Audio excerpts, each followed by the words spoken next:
안녕하세요, 여러분. 굿모닝 인정을 진행하는 여러분의 영디 최영희입니다. 자, 우리 오늘, 데프트의 조직 분류부터 쭉 해서요. 거시 조직 이론 들어가기 전까지 한번 해보도록 하겠습니다. 자, 데프트의 조직 분류에 대한 내용은 제가 지난 시간에 간단하게 오늘 한번 띄웠었어요. 그런데 오늘 다시 시작을 해야 돼서요. 지금 보시는 여러 개의 조직, 기능 구조, 사업 부재, 매트릭스, 수평 구조, 네트워크 등의 다양한 조직들을 하나하나 소개하는 게 필요한데, 그거에 대한 내용들을 좀 열심히 정리해 보려고 합니다. 일단 기능 구조. 제가 기능들끼리 조직을 구성하는 거라고 이야기했습니다. 자, 그러다 보니 기능 구조 내 가장 핵심의 특징이 뭐냐면 같은 기능을 수행하는 사람들끼리 하나의 팀을 만든다라고 얘기를 했죠. 그리고 이 팀은 계층화가 되어 있는 팀이다 라고 이야기를 했습니다. 그래서 하나의 기능만을 전문적으로 수행한다. 이게 가장 핵심이었고요. 장점에서 이야기하는 바로 이 파트 가지고 제가 1번 선지를 한번 구성을 해봤는데요. 규모의 경제가 나타나는 게 사실 기능 구조의 가장 큰 장점이자 특징이거든요. 델트의 기능 구조에서는 같은 기능만 수행하는 동일 조직 하에서 작업 간의 중복, 낭비 제거할 수 있죠. 그래서 한 사람이 굉장히 여러 개를 한꺼번에 생산할 수, 한 사람이 굉장히 여러 개의 물량을 감당할 수 있다라고 이야기를 했습니다. 그래서 규모의 경제가 나타난다. 이렇게 표현했었죠. 그래서 전문성과 규모의 경제 두 가지가 기능 구조의 가장 큰 장점이라고 이야기를 해줄 수가 있습니다. 자, 그에 비해서 사업부제 보시게 되면 사업부제는 사업부가 하나의 자기 완결적 단위라고 얘기했죠. 사업부 하나에 여러 개의 기능이 함께 존재하고 있기 때문에 사업부 하나에서 뭔가 하나의 제품을 완벽하게 생산해낼 수 있다. 이게 핵심 포인트라고 했습니다. 그래서 요거 가지고 구성을 해봤어요. 데프트의 사업부제는 산출물에 기반한 사업 구성화죠. 그래서 모든 기능적 주기들이 산출물을 중심으로 부서 내에 배치가 되는 형태가 되다 보니까 결국 자기 완결적인 조직의 단위가 만들어진다. 그래서 자기 완결적 여기다가 한번 내용들을 체크를 해봤습니다. 자, 그래서 효과적인 상황에 대한 내용들도 쭉 정리를 했죠. 밑에 보시면 기능 구조에 대한 기초 전제는 나와 있네요. 기능 구조는 중복과 낭비를 예방하고 기능 내 규모의 경제를 구현할 수 있습니다. 맞습니다. 자, 그 다음 페이지 넘어가 볼까요? 우리 사업 부제가 가지고 있는 여러 가지 장점과 단점에 대한 얘기들이 쭉 나와 있습니다. 그래서 사업 부제 내에서 나타나게 되는 여러 가지 특징들을 쭉 설명을 했었고요. 사업 부제는 산출물을 중심으로 현재 생산이 이루어진다라고 이야기를 해줄 수가 있기 때문에 산출물의 표준화가 나타날 수 있다. 사실 사업 구조 내에서 산출물의 표준화가 나타난다라고 이야기하는 건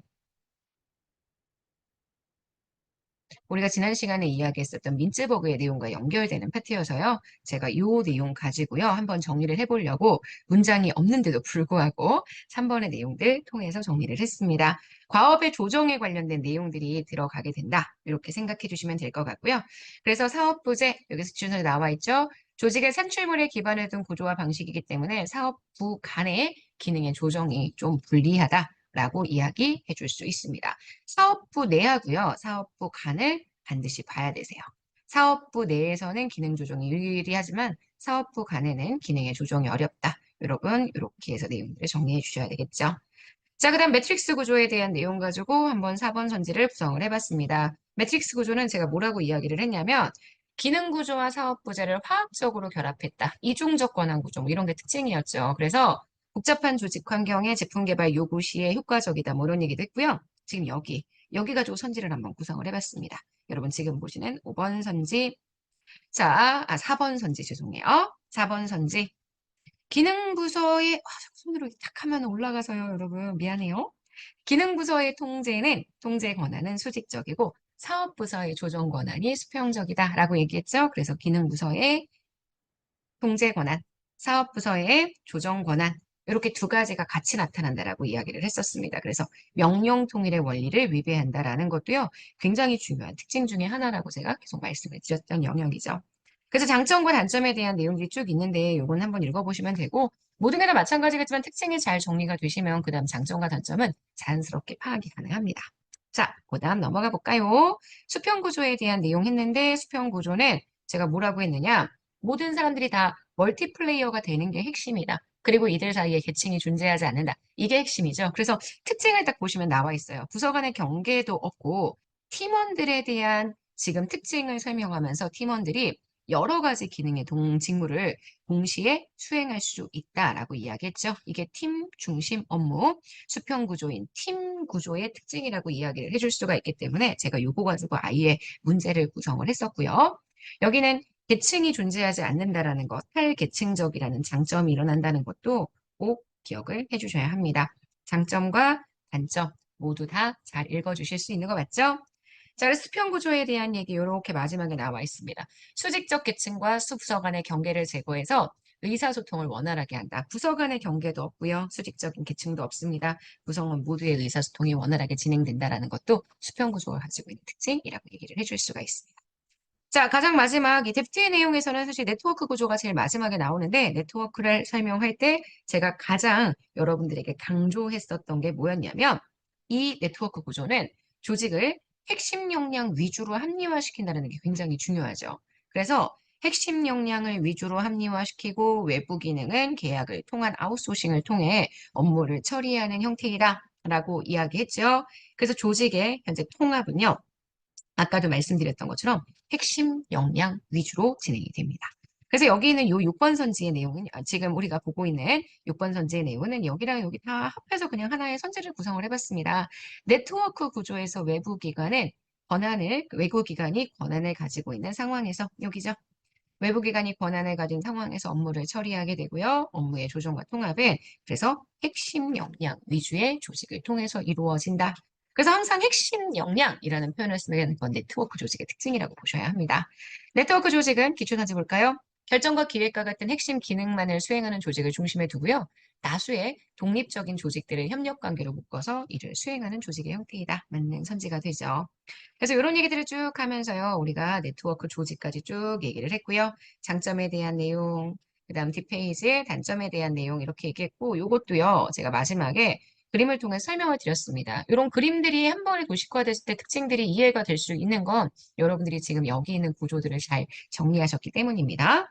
자, 그다음 그 외의 조직 구조에서 블라우와 스콧에 대한 얘기도 있었고요. 그다음 뒤에 보시면 파슨스, 에치온이 다양한 학자들이 분류했던 방식들이 있었는데 요거는 분류하는 기준들만 제가 가볍게 보고 넘어가자고 했습니다. 그래서 블라우와 스콧 조직의 수혜자를 중심으로 분류했죠. 선지를 구성하지는 않았어요. 지금 보시면 조직의 기능이 아니라 수혜자가 누구냐 요걸로 구성했다라고 얘기할 수 있기 때문에 일단 틀린 선지고 그 다음 페이지 보시면 에치오니의 분류. 네, 이거 가지고 한번 내용 해봤습니다. 권력이라고 했어요. 권력이 뭐냐? 그리고 그에 대한 복종의 유형이 무엇이냐? 그래서 강제적인 조직, 공리적인 조직, 규범적인 조직 구분했다. 그래서 에치오니는 지금 보시는 것처럼 19년 서울시 7급에 한 번 출제가 된 적은 있습니다. 그래서 권력을 가지고 분류를 하고 민간기업체를 공리적 조직의 대표적인 예시라고 설명을 합니다. 파슨스가 조직이 수행하는 기능을 중심으로 분류했고요. 콕스는 다양한 내용을 통해서 분류를 합니다. 그래서 문화적인 다양성이나 갈등, 뭐 이런 것들을 통해서 분류를 하고 제일 마지막 그라이는 조직의 성장 단계를 통해서 분류를 했다. 그래서 중요한 건 아닌데 그래도 한번 보자는 취지로 제가 성장 단계에 대한 내용만 가지고 선지를 한번 구성을 해봤습니다. 그래서 이게 8번 선지, 에치오니가 7번 선지, 그 다음 그라이너가 8번 선지 이렇게 되죠. 그 다음 조직 이론으로 들어갑니다. 자, 조직 이론은 여기가 조직 이론의 정의죠. 요거 가지고 9번 선지 구성해봤습니다. 조직의 편제, 조직의 체계가 어떻게 만들어져 있는지가 편제죠.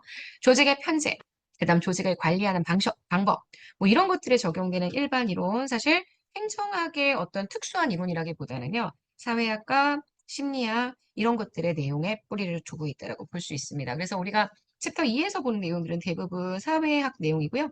챕터 3에서 보는 내용은 대부분 심리학 내용입니다. 그래서 빈칸은 이 조직 이론에다 한번 쳐봤어요.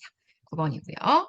자, 그래서 이 조직 이론에 대한 내용을 뭐 여러 가지 기준을 통해서 환경과의 관계가 어떠냐, 분석 단위가 어떠냐, 이런 것 통해서 분류했고요. 하지만 제일 중요한 건 뭐니 뭐니 해도 왈도가 조직 이론을 분류했던 거죠. 그래서 크게 세 가지. 요거 가지고 제가 11번 선지를 구성을 해봤습니다. 10번 선지요. 요거 구성해봤어요. 그래서 왈도는 조직 이론을 고전적 조직 이론, 그 다음 신고전적 조직 이론, 그 다음 현대적 조직 이론 이렇게 구분을 해서 세 가지의 특징들을 쭉 설명을 했고요. 자, 그중에서 고전적 조직 이론은 여기 나와 있죠. 이 고전적 조직 이론이 가장 강조했던 게 무엇이냐? 조직 내의 계층제, 분업, 공식적 구조 이런 거 너무너무 중시한다고 했습니다. 그래서 제가 빈칸은 여기다가 쳤어요. 그래서 우리가 딱 알고 있는 전형적인 베버의 관료제 이런 거 생각하게 되면 그게 공식적 구조라고 설명을 했죠. 베버의 관료제는 뒤에서 더 자세하게 할 거고요. 그래서 여기서는 인간을 정말 기계의 부속품처럼 간주하기 때문에 비인간적인 현상이 나타난다. 이렇게 얘기했고 조직 내부의 전문화와 분업, 폐쇄 체제, X 이론에 의한 인간관 이런 것들을 특징으로 한다. 그래서 비판점들이 쭉 나와 있다. 이런 얘기들 진행을 했죠. 이게 여러분 지금 보시는 11번 선지가 된다. 이렇게 보시면 되고요. 자, 12번 선지는요. 신고전 조직 이론에 대한 내용이었습니다. 신고전 조직 이론이 등장하게 됐던 어떤 계기는 바로 호손 실험입니다. 이 호손 실험을 통해서요. 사회적 인간관들이 만들어지게 되고요. 인간의 행태에 관심이 커집니다. 그래서 여기 지금 나와 있는 이 부분 가지고 정리를 했어요. 지금 한 페이지가 또 넘어갔네요. 여러분 죄송해요. 자, 여기 지금 보시면 여기 사회적 인간관. 보시면 사회적 인간관에 대한 내용 나와 있죠. 신고전 조직이론은 호손 이론을 계기로 성립이 됐던 이론입니다. 그래서 사회적인 인간관의 정립에 기여했다라고 이야기를 했고요. 그리고 뒤에 행태에 대한 부분을 중시했다는 얘기도 제가 여러분들에게 굉장히 많이 설명을 드렸던 부분입니다. 그래서 여기에 지금 나와 있는 여러 가지 특징, 사회적 능률성, 경험주의 강조, 그다음 공헌점과 비판점 이런 내용들 잘 정리해 주셔야 하고요. 12번 선지는 그래서 사회적 인간관, 사회적 인간관 요거 가지고 내용들 정리해 주시면 될 것 같습니다. 자, 그 다음 여기 나와 있는 선지 한번 볼까요? 고전적 조직 이론은 조직 내의 사회적 능률을 강조하고요. 조직 내 인간을 자아 실현으로 강조한다. 고전적 조직 이론이 아니라 요거 강조했던 건 신고전 조직 이론이고요. 그 다음 조직 속의 인간을 자아 실현인으로 간주했던 건 현대적인 이론이다. 라고 얘기할 수 있기 때문에 X가 되겠죠. 자, 그러면 우리가 이야기하는 현대적 조직 이론의 특징 간단하게 가볼까요? 현대적 조직 이론의 가장 큰 특징은요, 바로 개방 체제입니다. 그래서 개방 체제. 여기 나와 있는 이 표현 모두가 다 개방 체제로 설명이 될 수 있는 표현들이기 때문에 개방 체제. 그래서 그 개방 체제 여기에 다시 설명해 주고 있죠. 개방 체제의 관점을 통해서 조직을 동태적, 유기적으로 파악한다. 그래서 여기 가지고 밑줄을 한번 쳐봤습니다. 여러분 지금 보시는 이게 13번 선지예요. 그리고 못지않게 중요한 게 여기 지금 보시는 자아실현인 간, 인간관에 대한 생각이 자아실현인 중심으로 가고 있다. 이것도 다 주셔야 되고요. 그래서 현대적 조직이론은 동태적이고 유기적인 조직들을 상정합니다. 나중에 챕터 4에 가시면 조직 발전이라는 조직 관리 기법을 보시게 될 텐데 그 기법에 대한 내용과 같이 연결되어 있는 기출선지를 한번 골라봤습니다. 자, 그 다음 거시조직 이론에 대한 소개만 한번 들어가 볼까요? 거시조직 이론에 대한 소개는 여기 들어가 있습니다. 요거 우리가 내일 할 건데요. 거시조직 이론은 현대적 조직 이론입니다. 개방체제의 관점에서 조직을 연구한 이론이어서 거시조직 이론은 환경과 조직 사이의 상호 관계를 연구했던 현대적인 이론. 그래서 환경에 따라 조직이 어떻게 달라지는지에 대한 연구를 진행한다. 그래서 여러분 지금 보시는 여기가 14번 선지가 되는 것 보실 수 있습니다. 자, 이 거시조직 이론의 특징들, 환경에 대한 인식이나 분석 수준에 대한 내용들, 그래서 유형 어떻게 분류하는지 요거 우리가 이제 다음 시간부터 내용을 좀 정리를 할 거예요. 수업은 이미 나갔지만 복습은 내일 아침에 하도록 하겠습니다. 자, 거시조직 이론에서 만나도록 할게요. 여러분 오늘 정말 여러분 거고요. 네, 우린 내일 아침에 또 만나도록 하겠습니다. 오늘 정말 잘 보내세요. 여러분, 안녕.